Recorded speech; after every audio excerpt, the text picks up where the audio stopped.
इस कार्यक्रम के पुण्यार्जक हैं श्रीमती कमला देवी, धर्मपत्नी स्वर्गीय श्री अशोक जी शाह बजाज मातुश्री, श्री विनीत कुमार प्रतिमा, अमित कुमार अमिता, धीरज कुमार कामिनी, अभिनव मनीषी, तनिष्का, वर्धिनी, सिद्धार्थ, चैतन्य, नितांत जैन शाह बजाज, पुत्री दामाद, हर्षा, आशीष कुमार, लावण्या, भविक एवं समस्त शाह बजाज परिवार अजमेर। सभी उपस्थित धर्म प्रेमी, पुण्यात्मा एवं महानुभाव, संसार का प्रत्येक व्यक्ति अपने जीवन में बेहतर अच्छे से अच्छा करना चाहता है। वह चाहता है कि मैं अच्छी से अच्छी क्रिया करूं, अच्छे से अच्छे संस्कारों को प्राप्त करूं, अच्छा बन जाऊं। लेकिन सवाल ये खड़ा होता है कि हम अपने जीवन में अच्छे संस्कारों को प्राप्त कैसे करें, हमारे जीवन में अच्छाइयाँ कैसे प्राप्त हों, हम अपने जीवन में अच्छे कैसे बने। हम ऊंचाइयों को छूना चाहते हैं, हम अच्छी से अच्छी सभा में बैठना चाहते हैं, हम चाहते हैं कि लोग हमारा सम्मान करें, हम चाहते हैं कि लोग हमें सम्मान दें, हमारी भी ख्याति हो, हमारा भी एक दर्जा हो, हमें भी अच्छे से अच्छा मंच मिले, हमें भी भीड़ देखे। लेकिन इसके लिए हमें अच्छे विचारों की ज़रूरत पड़ती है, हमें अच्छी क्रिया की ज़रूरत पड़ती है। उच्च विचार, अच्छी से अच्छी क्रिया, अच्छा से अच्छा रहन सहन, खान पान, ये सारी चीज़ें चाहिए। और इन सब चीज़ों के लिए हमारे संस्कार अच्छे होने चाहिए। सवाल खड़ा होता है कि हम अपने जीवन में वो अच्छे संस्कार प्राप्त कहाँ से करें। और अगर हमें संस्कार प्राप्त नहीं हुए तो हम भावना भाते हैं कि हम आने वाली नई पीढ़ी को, हमारी संतान जो है उसको हम अच्छे संस्कार दें। लेकिन संस्कार दें कब, संस्कारों का शंखनाद हम कब करें, संस्कारों का शंखनाद कब करना है, उससे पहले हम ये जानें शंखनाद का मतलब क्या है। शंखनाद शब्द अपने आप में आपने कई बार सुना होगा। प्राय करके शंखनाद शब्द मांगलिक माना जाता है। विजय प्राप्ति के बाद या प्रातःकाल की आरती के समय या अपराह्न काल की वंदना के समय शंखनाद किया जाता है। मांगलिक क्रियाओं में शंखनाद किया जाता है, घंटनाद किया जाता है, वादित्रों का वाद किया जाता है। लेकिन बुरी क्रियाओं में शंखनाद नहीं किया जाता। किसी के मरने पर शंखनाद नहीं होता। युद्ध की लड़ाई हो तब शंखनाद नहीं होता है। शंखनाद मांगलिक क्रियाओं में किया जाता है। और शंखनाद भी दो प्रकार का होता है। शंखनाद और शंखनाद के शब्द में सुनने में ही आनंद आता है जब शंख की ध्वनि को सुनते हैं, या फिर हम किसी से कह दें कि शंखनाद का समय हो गया है तो अंतरंग में पहले शंखनाद हो जाता है। शंखनाद किसका करें? संस्कारों का, सुसंस्कारों का। संस्कार भी दो प्रकार के हैं, एक कुसंस्कार, एक सुसंस्कार। जैसे भी प्राप्त करोगे आपको कुछ ना कुछ तो मिलेगा। लेकिन सुसंस्कारों को प्राप्त करने के बाद हमें वाह मिलती है, लेकिन कुसंस्कार प्राप्त कर लेते हैं तो हमें अपमान मिलता है। ये जिसके साथ रहते हैं उन्हें भी दुखी करते हैं। उदाहरण से देखें, रावण, कंस, दुशासन, जरासंध, दुर्योधन, इनके संस्कार कुसंस्कार थे, जिस कारण ये जीवन भर दुखी रहे। इनके साथ जो रहे वो भी दुखी रहे, ये जिनके साथ रहे वो भी दुखी रहे। कुसंस्कारों का कुप्रभाव छोड़ के जाता है, व्यक्ति को दुखी छोड़ करके जाता है। कुसंस्कार अगर हमारे जीवन में आ जाते हैं तो वह हमें दुखी करते हैं। इसलिए हमें संस्कार तो प्राप्त करने हैं, लेकिन हमें कुसंस्कारों से बचना है। दूसरा पहलू जो है वो है सुसंस्कार, वो हमें ग्रहण करने हैं। सुसंस्कार जब हमारे अंदर में आ जाते हैं, हमें आनंद देते हैं, हमें प्रसन्नता देते हैं, हमारे अंतरंग में उत्साह रहता है, हमारे अंतरंग में हर्ष उल्लास रहता है। एक कुसंस्कार का उदाहरण आता है। एक वृद्ध माता पिता जिनके पुत्र ने कोई ऐसा कार्य नहीं छोड़ा है जिससे वे दुखी ना हो। उनके पुत्र ने अपने माता पिता को हर प्रकार के दुख दिए हैं। बर्तन मंजवाना, झाड़ू पोछा लगवाना, एक मकान से निकाल करके झोपड़ी में ठहराना, यहाँ तक कि भोजन करने के लिए भी मिट्टी के बर्तन दिए गए हैं। मिट्टी के बर्तन में भोजन करते हैं, दुखी हैं, वृद्धावस्था है। कुसंस्कारों का प्रभाव, जिसके साथ कुसंस्कार रहते हैं वो व्यक्ति जिसके साथ भी रहता है दुखी रहते हैं। वे माता पिता भी अपने बच्चे के कुसंस्कारों पर दुखी थे। मिट्टी के बर्तन में भोजन करते हैं, आज भोजन कर रहे हैं और भोजन करते हुए उनका वो मिट्टी का जो पात्र है वो टूट गया। और टूटने के बाद एक आवाज़ आई। जो उनका पोता था उन वृद्धों का, वो पोता ज़ोर ज़ोर से रोने लगा। वो उसे चुप कराने लगे कि बेटा चुप हो जा, तेरे माता पिता देख लेंगे तो हमारी तो शामत आ जाएगी। और बच्चा और ज़ोर ज़ोर से रोने लगा। उसके माता पिता आ गए, बुजुर्ग माता पिता को डांटने लगे, यहाँ तक कि अपशब्द भी कह दिए। उन्होंने कहा भी हमारी कोई गलती नहीं है, बच्चे से ही पूछ लो। बच्चे से पूछा क्यों रोते हो, रोने का कारण क्या है? तो कहने लगा, उन्होंने कहा भी कि दादा दादी ने कुछ कहो तो बताओ, हम इन्हें मारेंगे। उन्होंने कहा नहीं, इन्होंने मुझे कुछ नहीं कहा, इनका जो मिट्टी का बर्तन है वो टूट गया और मैंने तो ये सोच लिया था कि बड़ा होने के बाद मैं भी आपको ऐसे ही मिट्टी के बर्तन में भोजन कराऊंगा। महानुभाव, हम जैसे संस्कार देंगे, हमारे संस्कारों से सामने वाला चाहे बच्चा हो चाहे बड़ा हो वो वैसे ही बनेगा। कुसंस्कारों का प्रभाव बुरा ही होता है, इसलिए हमें कुसंस्कारों से बचना होगा। जैसे संस्कार दोगे बच्चे वैसे ही बनेंगे। हमारे जीवन में अच्छे संस्कार हमें प्राप्त करने हैं, बुरे संस्कारों से हमें बचना होगा। हमें अच्छे संस्कारों को प्राप्त करने के लिए फिर करना क्या है? पहले सुसंगति, हमारी संगति अच्छी हो। एक शेर के जीव को जब अच्छी संगति प्राप्त हुई, मात्र अच्छी संगति के कारण वह शेर का जीव महावीर स्वामी तीर्थंकर बनकर के मोक्ष चला गया। द्वय मुनि महाराज की संगति प्राप्त करी है, उत्तम संगति प्राप्त हो गई तो उत्तम पद को प्राप्त कर लिया। देखें हमारी संगति कैसी है, विचार करें कि हम कैसी हम संगति कैसी प्राप्त कर लें। जैसी हमारी संगति होगी संस्कार हमारे वैसे होंगे। हम बनना चाहते हैं पुजारी, कहीं ऐसा तो नहीं हम बैठ रहे हो जुआरी के साथ। हम बनना चाहते हैं धर्मात्मा, लेकिन हम धर्मात्मा के साथ बैठ भी रहे हैं। हमारा उठना बैठना बोलना चालना खाना पीना किस चीज़ को कैसे हम इस्तेमाल कर रहे हैं, ये सब चीज़ों पे ध्यान देना पड़ेगा हमें। अगर हम अपने जीवन में अच्छा बनना चाहते हैं, संस्कारों को पैदा करना चाहते हैं और अच्छे संस्कारों को ग्रहण करना चाहते हैं तो हमें अपनी संगति भी अच्छी बनानी पड़ेगी। जुआरी के साथ बैठोगे तो आप पुजारी नहीं बन पाओगे। दूध की दुकान पर जाकर के आपको सोने की अंगूठी नहीं मिल पाएगी, आप चाहे कितना भी पैसा खर्च कर देना। घिया बेचने वाले के पास आप जाकर कहो कि भैया रबड़ी दे दो, नहीं मिलेगी। जिसके पास जो है वो वही देगा। आपको जुआरी बनना है तो जुए के अड्डे पे ही जाना पड़ेगा, पुजारी बन रहे हैं तो मंदिर में जाना पड़ेगा। जैसी संगति प्राप्त करोगे वैसे ही आपके अंदर संस्कार आएंगे। लेकिन संगति कैसी है हमारी?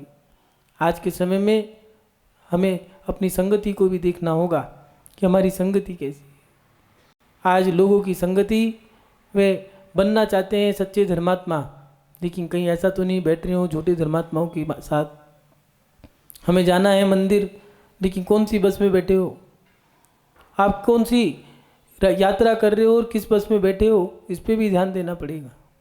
महानुभाव, अच्छे से अच्छे संस्कार पैदा करने हैं तो हमें संगति को भी बदलना होगा। हमें अपनी अच्छी संगति बनानी होगी। पहली संगति भगवान की, दूसरी संगति गुरु की, तीसरी संगति शास्त्रों की। आज व्यक्ति मर्यादा विहीन बनता जा रहा है, संस्कारों से विहीन होता जा रहा है। कारण उनके पास अच्छा ज्ञान नहीं है। ना तो अच्छा ज्ञान है और ना ही सच्चा ज्ञान है।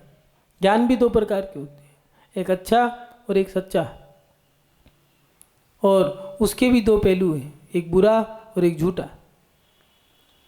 हम अपने जीवन में अच्छी संगति को प्राप्त नहीं कर पा रहे हैं। पहले के लोग सुबह उठ कर के मंदिर जाया करते थे।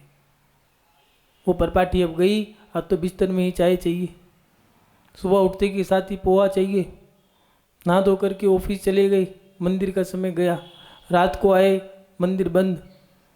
पहले सुबह उठना, मंदिर जाना, दीपक जलाना, भगवान का अभिषेक करना, घर आना, माता पिता के चरण छूना, सबसे जय जिनेंद्र बोलना, और अन्य धर्मों में नमस्कार बोला जाता था। लेकिन हमने एक चीज़ मात्र पैसा, उस पैसे को कमाने के लिए हमने अपने बच्चों में संस्कार डाल दिए हैं कि तुम अच्छे से अच्छे पढ़ना है, तुम्हें पढ़ लिख करके बड़ी से बड़ी पढ़ाई करनी है जिससे तुम पैसा कमा लो। वो जानते हैं कि इस पढ़ाई के अंदर संस्कार नहीं है, लेकिन हमारी पैसे की हवस ने हमारे बच्चों में से संस्कार खत्म कर दिए। हम सुबह उठ कर के पहले बच्चों से कहा करते थे, बच्चों माता पिता के चरण छूने चाहिए, भगवान के मंदिर जाना चाहिए, जय जिनेंद्र बोलना चाहिए, नमस्कार बोलना चाहिए। वो ख़त्म हो गया।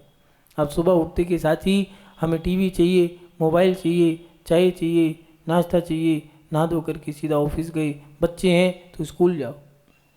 पढ़ाई का इतना बोझ है, बच्चों को माता पिता के सिवा अन्य नाम ही नहीं पता।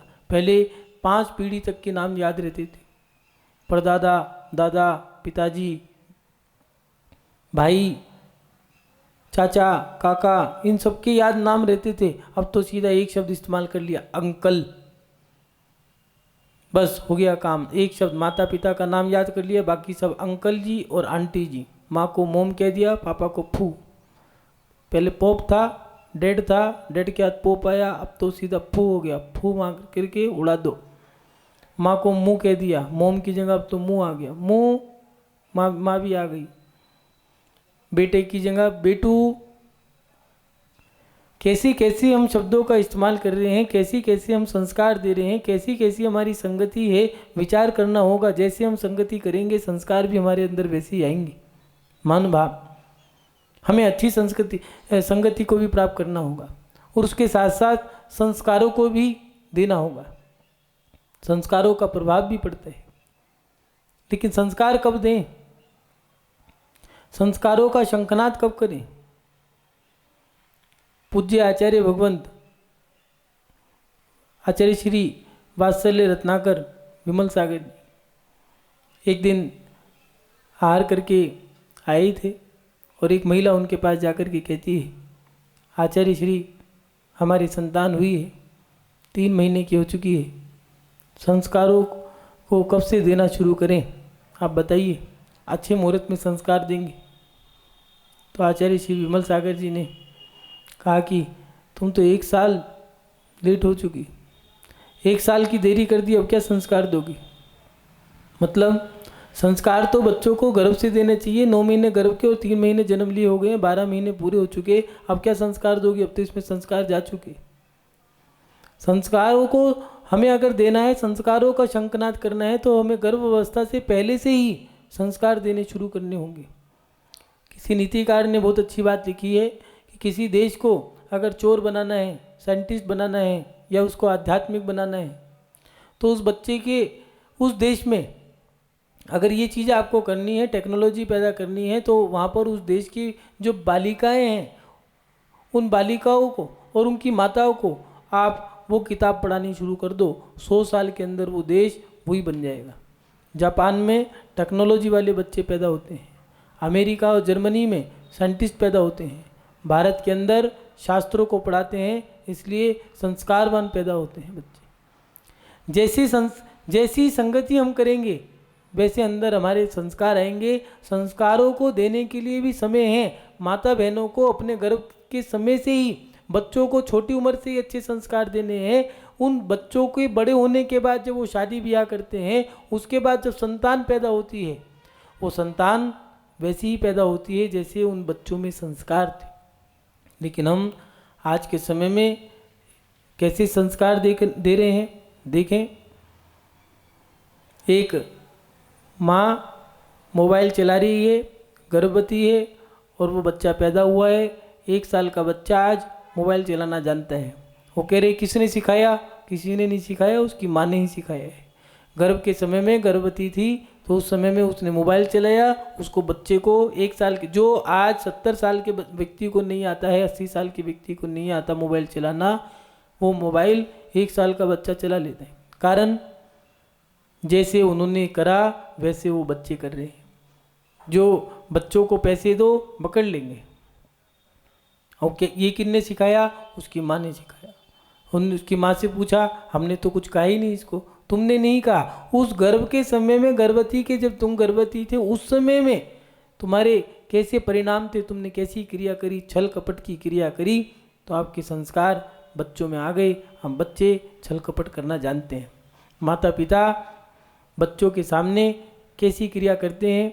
पिता गाली दे रहा है, बच्चा गाली देना सीख गया।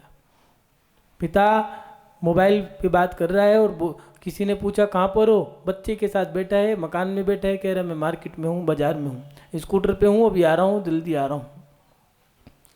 बच्चा कह रहा है पिताजी आप तो घर में बैठे। कह रहे नहीं, ऐसा चलता है बेटा, ये व्यापार है। अब बच्चा भी व्यापारी बन गया है बड़ा होकर के। माँ ने पूछा कहाँ है? बाजार में हूँ, बैठा कहीं और है। उससे पूछा ऐसा क्यों? पिता ने कहा था ये व्यापार है, व्यापार में ऐसा चलता है। एक बच्चे को स्कूल में पढ़ाया गया कि मिलजुल के रहना चाहिए, लड़ना नहीं चाहिए, झगड़ना नहीं चाहिए। घर गया, माता पिता लड़ झगड़ रहे थे। अगले दिन स्कूल गया, प्यार से बोलना चाहिए, कटु शब्द नहीं बोलना चाहिए, शिक्षा दी। दादा दादी प्यार लड़ रहे थे, झगड़ रहे थे और कटु शब्द भी बोल रहे थे। अगले दिन फिर स्कूल में गया तो उसने कहा, मास्टर ने कहा कि चोरी नहीं करनी चाहिए। उसने देखा माँ पिताजी की जेब में से पैसे चुरा रही है। उसने रात को पिताजी से कहा पिताजी मैं स्कूल नहीं जाऊंगा। क्यों? कहने लगे स्कूल में गलत पढ़ाते हैं। क्या पढ़ाते हैं? उन्होंने कहा कि चोरी नहीं करनी चाहिए, झूठ नहीं बोलना चाहिए, लड़ना झगड़ना नहीं चाहिए। तो उन्होंने कहा सही तो पढ़ाया। कहने लगा कि नहीं, मम्मी ने आपकी पैंट में से पैसे चुराए, आप लड़ते हो, झूठ बोलते हो, दादा दादी अपशब्द बोलते हैं। या तो वो गलत पढ़ाते हैं या फिर आप गलत क्रिया करते हो। कहीं ऐसा तो नहीं हमारे साथ भी यही हो रहा हो? हमने पढ़ा तो कुछ और था, हम कुछ और कर रहे हो। हम कहीं ऐसा तो नहीं बच्चों को संस्कार अच्छे देने हो? हर व्यक्ति चाहता है कि बच्चे अच्छे बने, लेकिन क्या हम अच्छे बच्चों को अंदर अच्छे संस्कार डाल रहे हैं या नहीं डाल रहे? क्या हम सही मायने में सही हैं या नहीं है? क्या हम सही क्रिया उनके सामने कर पा रहे हैं या नहीं कर पा रहे? जितना हमें उनको देना था क्या उतना हम दे पाए? जबकि बच्चों को 100% देना होता है, लेकिन आज के समय में आज के माता पिता बच्चों को 2% दे पा रहे हैं, नहीं दे पा रहे। 100 तो बहुत बड़ी बात है। उनके सामने ही आप झूठ बोलते हो, उनके सामने वो क्रिया करते हो जो नहीं करनी चाहिए, उनके सामने लड़ना झगड़ना, झूठ प्रेम मायाचारी छल कपट सब काम आप कर रहे हो। संस्कार कैसे जाएंगे? इतिहास साक्षी है, माता पिता ने जैसा किया बच्चों में संस्कार वैसे गए। वीर अभिमन्यु में संस्कार डालने थे तो अर्जुन ने कहा कि सुनो, मेरे समय में मेरी माँ सो गई थी, लेकिन तुम मत सोना, हुंकार भरती रहना। लेकिन वो नहीं मानी। और जब उसने अभिमन्यु ने अपनी पत्नी को बताया कि मेरे संस्कार ऐसे थे, मुझे चक्रव्यूह की आधी रचना सिखाई गई, लेकिन मेरी माँ सो गई थी और इसलिए मुझे आधी चक्रव्यूह की रचना पता है। गर्भ के समय में चक्रव्यूह की बात की गई थी, कैसे भेजना चाहिए, ये गर्भ के समय में ही उसको सिखा दी गई थी। जन्म लेने के बाद तो वो बहुत बड़ा योद्धा बन चुका था। मान भाव, हमारे जीवन में संस्कार देने का भी एक समय है। हर समय संस्कार नहीं दिए जाते। घड़ा जब पक जाता है तो अब उसका कुछ नहीं कर सकते, जो बन गया है बन गया। लेकिन चिकने घड़े पे आप बहुत कुछ कर सकते हो। जो कच्चा घड़ा है उस पर आप बहुत कुछ कर सकते हो। ऐसे ही हम अपने जीवन में छोटी जो इकाई है समय, बच्चों के जो सबसे छोटी अवस्था है, उस समय हमें अच्छे संस्कार देने चाहिए। अच्छे संस्कारों का प्रभाव पड़ता है। एक रावण भी था, एक राम भी था, एक भरत चक्रवर्ती हुई। संस्कारों का प्रभाव कैसा रहा? दादा दादी, माता पिता, बहनें, भाई, काका, राजा महाराजा जिनके साथ रहे सबने दीक्षा ली और उसका प्रभाव ये पड़ा 96,000 रानियाँ 6 खंड के राजा होने के बाद भी राजमहलों में रहने वाले विरक्त रहे। कारण पीढ़ी दर पीढ़ी चलता आ रहा है, सभी ने दीक्षा ली। मुझे भी आत्मकल्याण करना है क्योंकि उन्होंने किया मैं भी करूँगा, यही हमारे संस्कार हैं। और देखो जैसे ही उन्होंने घर का त्याग करा, परिग्रह का त्याग कर दिया, अंतर मुहूर्त में केवल ज्ञान प्राप्त करके मोक्ष चले गए। ये चीज़, ये संस्कार हमारे अंदर होने चाहिए। उनके संस्कार कैसे थे? वो रत्नों के जिनालों को बनाना, क्या ऐसा नहीं है? ठाट बाट उनके पास ही था, रावण के पास भी ये ठाट था, लेकिन उसके संस्कार मारने के, मर मिटने के थे, बदला लेने के थे कि हमें लंका विजय प्राप्त करनी है, लंका को दोबारा विजय प्राप्त करके उसे लेना होगा और साम्राज्य फैलाना होगा, विजय प्राप्त करनी होगी। बस यही संस्कार उसमें थे और यही संस्कार होने के कारण विजय प्राप्त करना, लड़ना और लंका को प्राप्त करना एक ही बात रही। बस भोग और भोग, भोग और भोग, उसके सिवा कुछ नहीं। भोग का नतीजा ये रहा, नरक चला गया। जैसा हमें संस्कार मिलेगा वैसा ही हम क्रिया करेंगे, लेकिन संस्कारों का शंखनाद हमने किया कब है, कैसा किया है? जन्म लेने के बाद संस्कार देना वो एक मध्यम काल है। उत्तम काल बच्चों को जैसे ही शादी हुई है, बच्चों में संस्कार अच्छे डालने के लिए माता पिता भी संस्कारवान होने जरूरी हैं। वो लड़की जिनने अभी विवाह किया है उसमें संस्कार कैसे हैं, विचार तो करें। आज के समय में कैसे संस्कार होते जा रहे हैं, वो माता पिता संस्कार देंगे कैसे?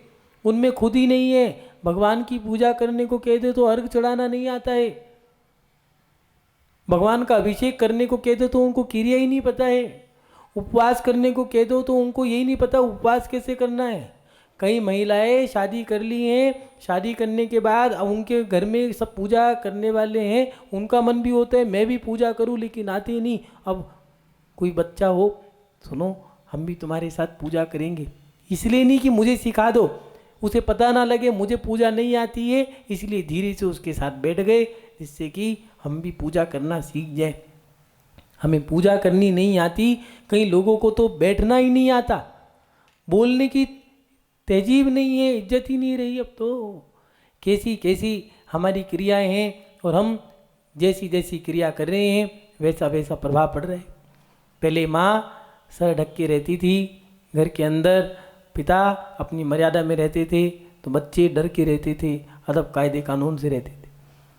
आज के समय में महिलाओं के सर तो अब गए, माँ ही कटे फटे कपड़े पहन रही है तो बच्चों का क्या होगा?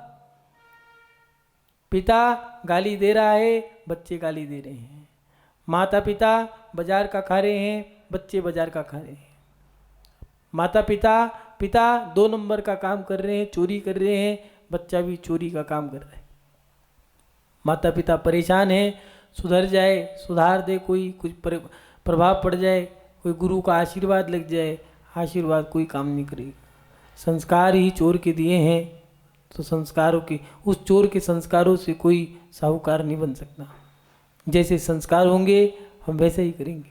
महानुभाव, हमारे जीवन में अच्छे संस्कार भी हो, हमारी अच्छी क्रिया हो, हमारी चर्या अच्छी हो। संस्कार बोलते हैं, एक संस्कार राम के भी थे, देख करके मन प्रसन्न होता था, प्रफुल्लित होता था, लोग पुलकित होते थे, आनंद मनाते थे। एक संस्कार रावण के थे, देख करके दुख होता था, समाज जनता के लोग ही बद्दुआ दिया करते थे, दुखी हुआ करते थे। संस्कारों का प्रभाव पड़ता है हमारे जीवन में, हमें संस्कारों का शंखनाद करना होगा। बच्चों को अच्छे संस्कार देने होंगे, हमें थोड़ा सा अपने ऊपर भी कंट्रोल करना होगा। आज के समय में माता पिता, पति पत्नी, घर के बुजुर्ग एक ही बात सोचते हैं कि बच्चों में संस्कार अच्छे दे दें, लेकिन तुम संस्कार दे भी पा रहे हो या नहीं दे पा रहे। हर माता पिता का एक ही सपना है, बच्चा बड़ा होकर के अच्छे से अच्छा नौकर बन जाए, चाहे वो बीटेक करे, एमटेक करे, सॉफ्टवेयर इंजीनियर बन जाए या सीए बन जाए। पहले के लोग कहा करते थे, बेटा बड़े होकर के माता पिता की सेवा करनी है, देश की सेवा करनी है, धर्म की रक्षा करनी है, ऐसे संस्कार दिया करते थे।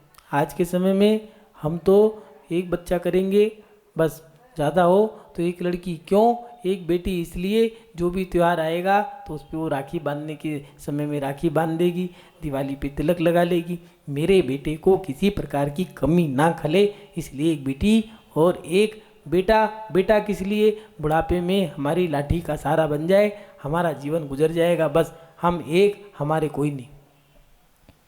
ठीक है, जैसे आपने सोचा था प्रभाव तो वैसा ही पड़े, फल भी वैसा ही मिलेगा और प्रभाव पड़ेगा।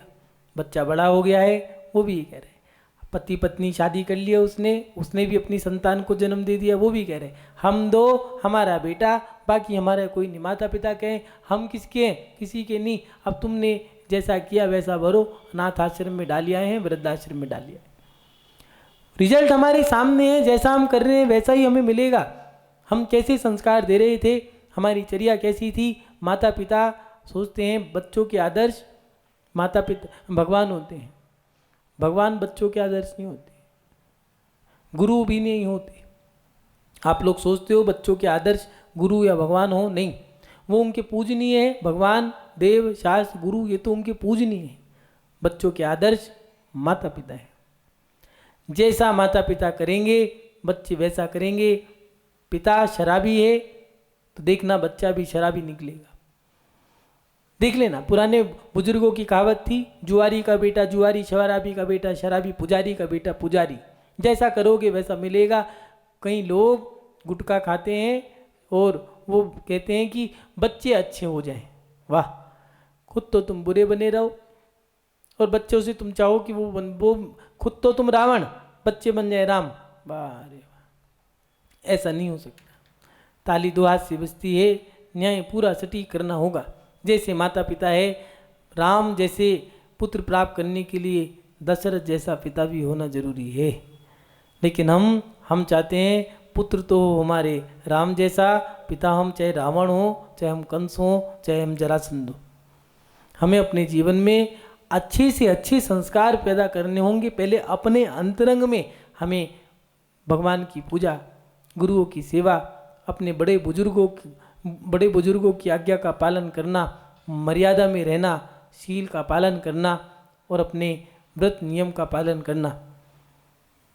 व्रत नियम, पानी छान के पीना, रात्रि भोजन का त्याग करना, ये हमारा एक नियम है। जीवों की हिंसा नहीं करना, ये हमारा एक नियम है। लेकिन हम उन नियमों को पाल रहे हैं या नहीं पाल रहे। पिता ही पटाखे छुटा रहे हैं, फुलझड़ी छुटा रहे हैं, तो बच्चे तो हत्या करेंगे। खुद तो जीव हिंसा कर रहे हो तो बच्चे भी तो ये काम करेंगे। आप खुद बाजार का खाओगे तो बच्चे कैसे घर का खाएंगे। आप खुद अश्लील वस्त्रों को पहनोगे तो बेटियां कैसे सुरक्षित रहेंगी। आप खुद ही झूठ बोलोगे तो बच्चे तो झूठ बोलेंगे। चोरी करोगे तो बच्चों को तो आपने संस्कार दे दिए, अब वो भी चोरी करेंगे। ये भी याद रखना, माता पिता 1% करते हैं, बच्चे 10% ज़्यादा करते हैं। श्रीमती कमला देवी धर्मपत्नी स्वर्गीय श्री अशोक जी शाह बजाज मातुश्री, श्री विनीत कुमार प्रतिमा, अमित कुमार अमिता, धीरज कुमार कामिनी, अभिनव मनीषी, तनिष्का वर्धिनी, सिद्धार्थ, चैतन्य नितांत जैन शाह बजाज, पुत्री दामाद, हर्षा आशीष कुमार, लावण्या भविक एवं समस्त शाह बजाज परिवार अजमेर।